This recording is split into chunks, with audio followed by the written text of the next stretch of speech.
Hello, today we are making chili chicken Indian style, and in order to make chili chicken Indian style I've cut chicken a bit large cubes, roughly 1.5 inch size cubes, because the family here really likes chunky chicken.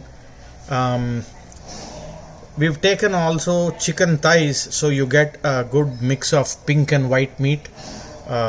Chili chicken really tastes very good when you have a mix of both the pink meat and the white meat of chicken. So we've cut the chicken here. We're going to blend 8 pods of garlic, 8 to 10 pods of garlic, along with 8 to 10 green chilies. These are quite hot Thai green chilies. I'm going to just blend these two into a fine paste. I'm going to add a little bit of water and blend this, and then I'm going to come back to add it to the chicken. Alright, so I am done blending the the garlic and the green chili. I'm going to set that aside. I'm going to salt this first. And to salt it, I know that there is roughly about 4 layers of chicken. I'm not able to tell you 1 tablespoon, 2 tablespoons of salt, but the best way to deal with it is you salt the top layer like this first. Then you know there is 4 layers, so that's 2, that's 3, and then that's 4. That would be adequate or an easy way for you to eyeball and know how much of salt to add. In any case, we are going to fry this and do a sampling to know if the salt is enough. So you will have an opportunity to figure out whether you need to add salt to this. Now we're going to add the ginger garlic paste.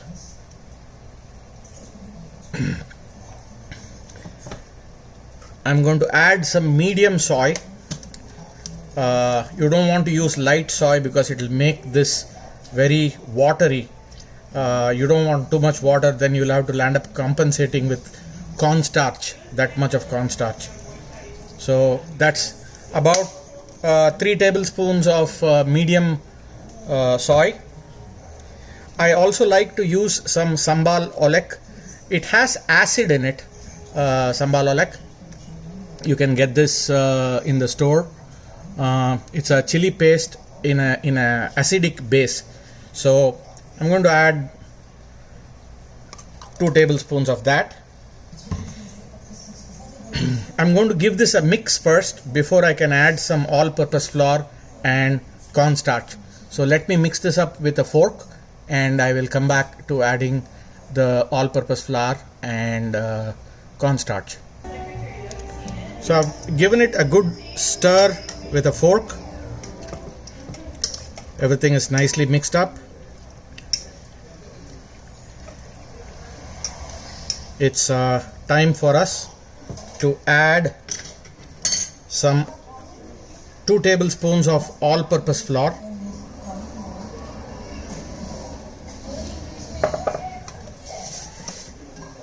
Since this is going to be a moist, dry dish, I'm adding cornstarch now, about 4 tablespoons. This is going to be a moist but dry dish, so you can skip the all-purpose flour if you don't have the all-purpose flour. I've added, and now I'm going to mix this up with a fork. There is a little bit of the ginger garlic that is left behind. I'm going to add a little bit of water to this and wash it into this. I've added a little bit of water and washed the garlic chili. I'm going to mix this up so that the batter is evenly spread. We are not going to make this batter too thick. If you do make the batter thick, it's just going to create more volume. Some restaurants do that, but the real fun of trying to have the chicken is lost, because you will really be chewing into the batter first and you will get very little of the chicken. So it's best to have a light batter coat for this chili chicken, and once we fry it, you'll realize that it doesn't have too much batter on it. Even here you can kind of see that there is just a mild white coat that is forming. It's not a thick batter that is covering the chicken. We're going to let this again stay for about half an hour at least before we begin frying it. Okay, so this has marinated for a good half hour. Constantly keep mixing it before you start the frying process, and even as you're frying your batches, mix this constantly with a fork, because the cornstarch sometimes tends to settle down. You just want to keep mixing it so that you don't lose all the ingredients with the cornstarch in the bottom. So I'm going to fry just 2 pieces and check out the salt level, spice level right now, and then decide on whether I need to add anything. So I'm going to fry 2 pieces. I've got the wok with oil. The oil is hot enough. I'm going to drop in 2 pieces to begin with, and I'm going to figure out how good the salt and the taste for the 2 pieces are. So I'm going to drop in the 2 pieces, and again, as I've said earlier, you can gauge if the chicken is fried enough by watching the bubbles deplete. The whitishness in the core when you start the boil, when you start the fry, will gradually reduce. And again, note down the time. Chicken doesn't need more than about 4 minutes to fry. So I'm going to allow this to fry in about medium heat. Don't crank up the heat too much, then you'll land up burning the chicken before it is cooked. We are about 4 minutes into it, and you can see that the bubbles have drastically reduced. More or less this chicken is cooked at this point of time. We're going to take it out. I'm going to have somebody else taste this and then figure out if I need to add any salt or anything else. At this point of time, the only thing you could probably do is taste it. Remember, you can always compensate for all of this because we are going to do a garnish. You could compensate for salt, spice, etc. even at that time, but nevertheless nothing like ensuring that the chicken has at least the sufficient amount of salt. The salt was a tad bit less. I've added just a pinch of salt. I'm going to now fry all of the chicken in larger batches. Again, note down the time. Like I told you, doesn't need more than 4 minutes. Place them independently.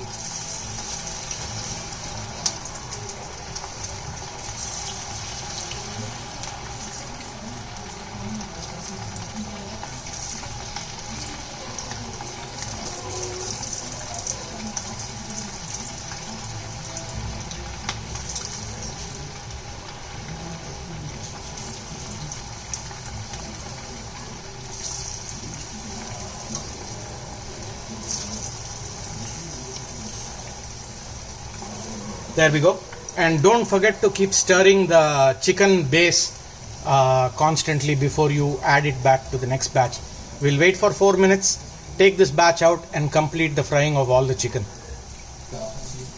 So we are done with about 4 minutes, and you can see that the bubbling has come down quite a lot.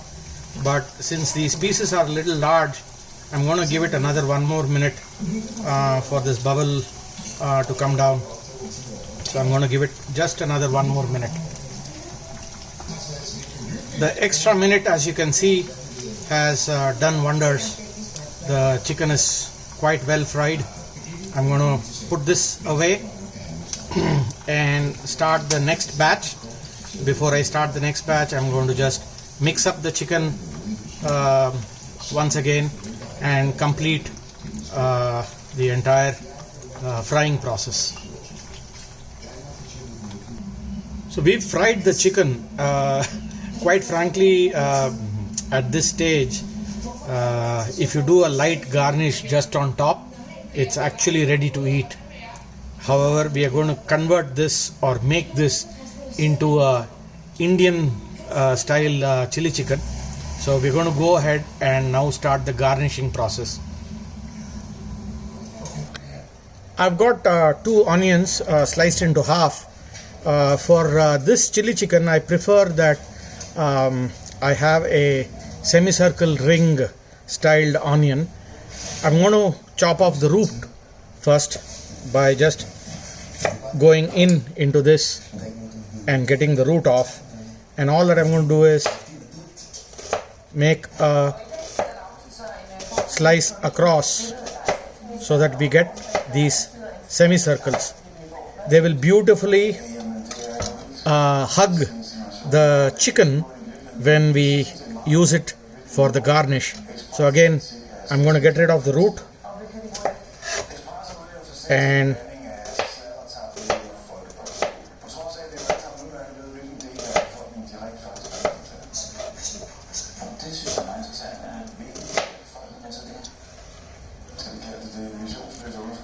while I do the rest of the onions, I'm also going to use, I have some very beautiful finger peppers. I'm going to slice these as well, and I'll take you through the rest of the ingredients that I'm going to use for this garnish.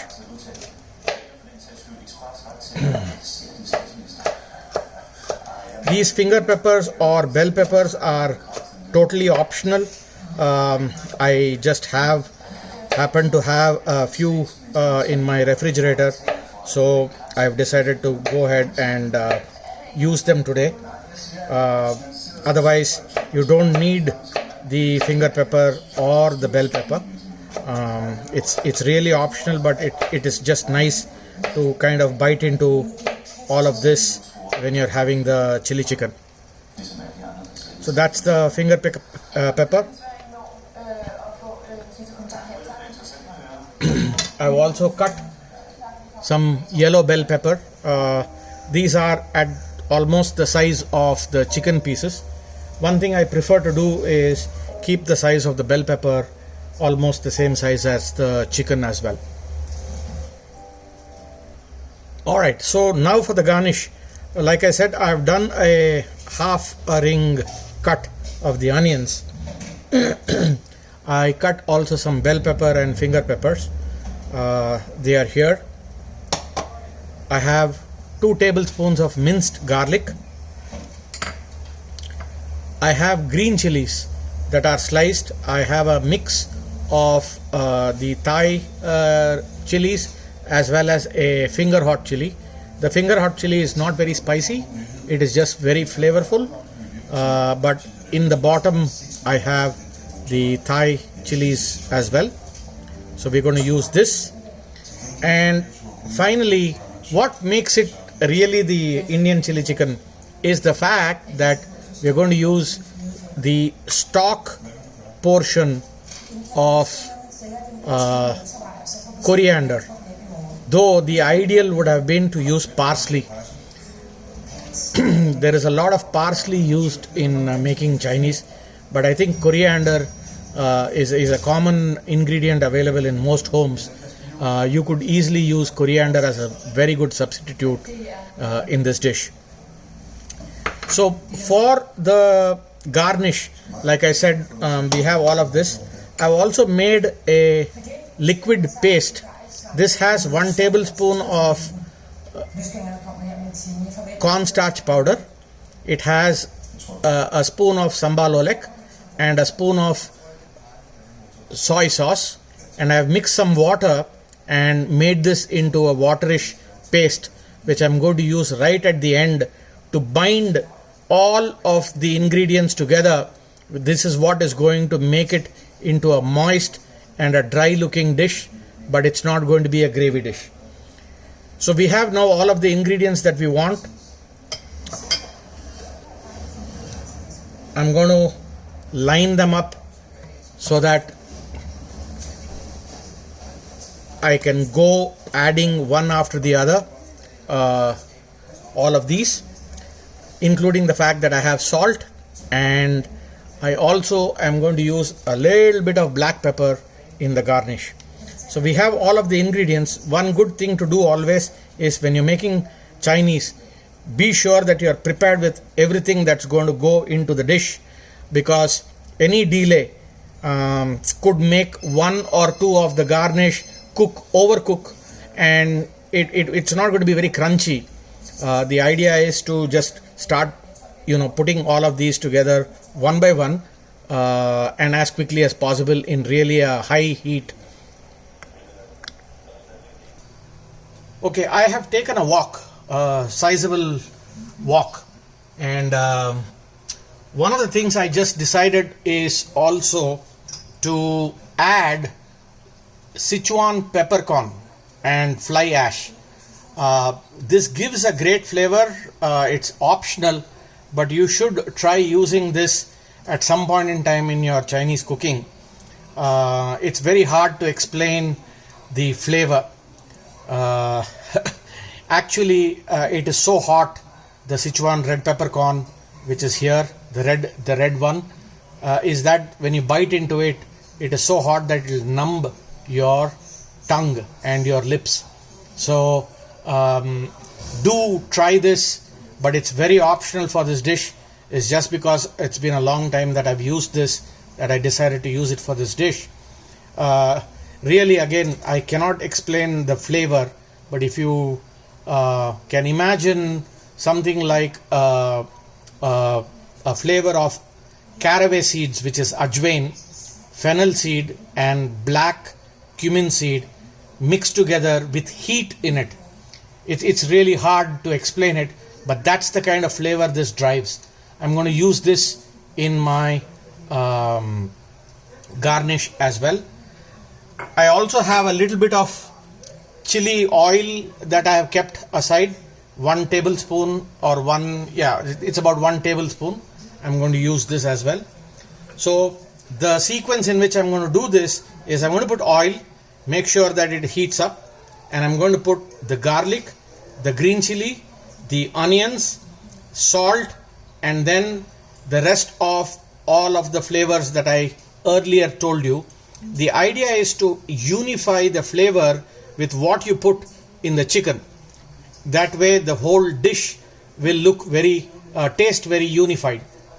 So I'm going to get this wok really hot, and I'm going to add the same chicken oil that I used, and I'm going to use a few drops of sesame oil just to give it a sesame flavor. We are ready to start the garnish, so I'm going to use this beautiful premium sesame oil. It's a very, very strong sesame flavored oil. I'm going to just drop about a few drops of this and not too much, and then going to add some of the fried chicken oil in this.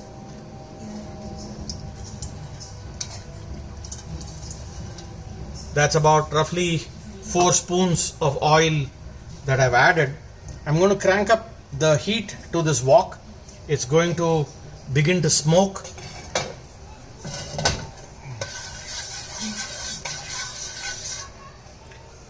And when it begins to smoke, I'm going to add each of these ingredients one by one.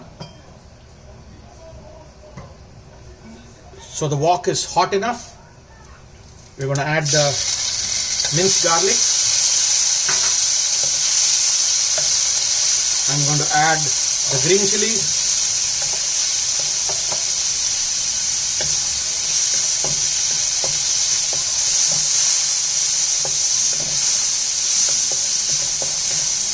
And I'm going to add the onions.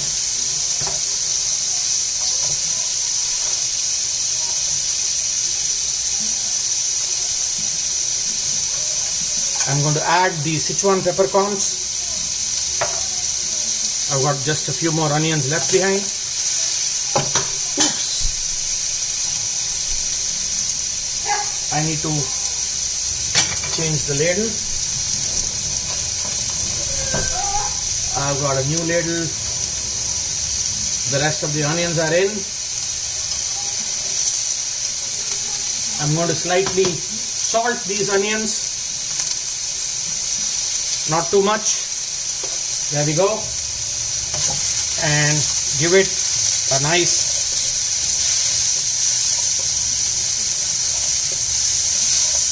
mix. So the green chilies, the onions have all mixed very well.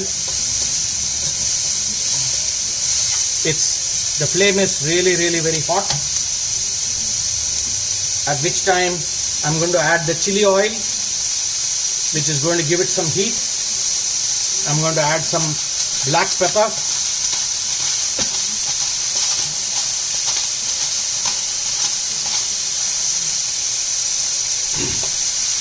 I'm going to give it a mix again.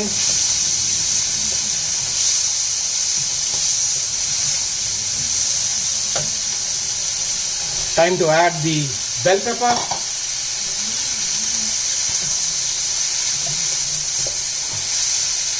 Again, we are not going to allow this to cook fully. Just saute them. A little bit of the sambal olek, because that went into the chicken as well, if you remember. A mix of that.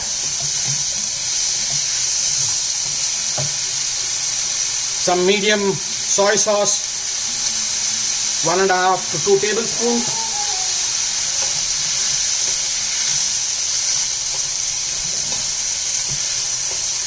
This has got now almost all of the ingredients that we put in the chicken marination.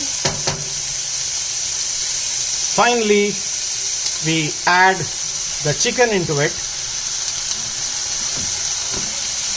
and toss it.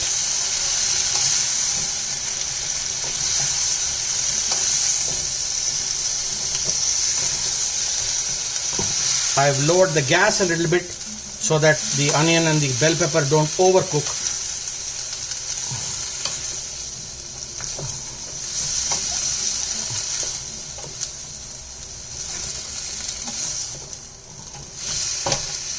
I'm going to crank the gas back up, because now it's time for us to add this cornstarch sambal olek soy mix, which I added another 2-3 spoons of water to it. We have mixed this up nicely, and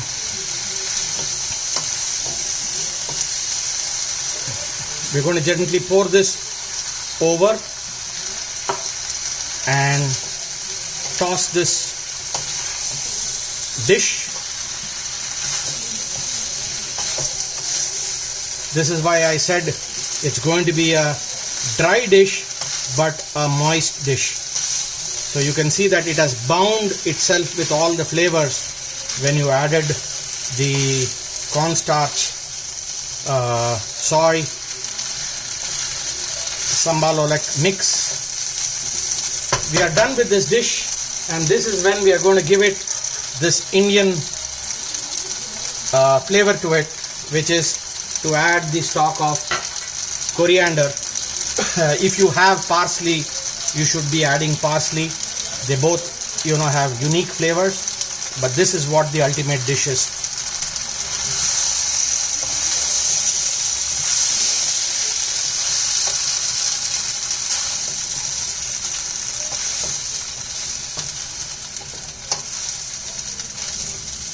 So we have now the Indian style chili chicken.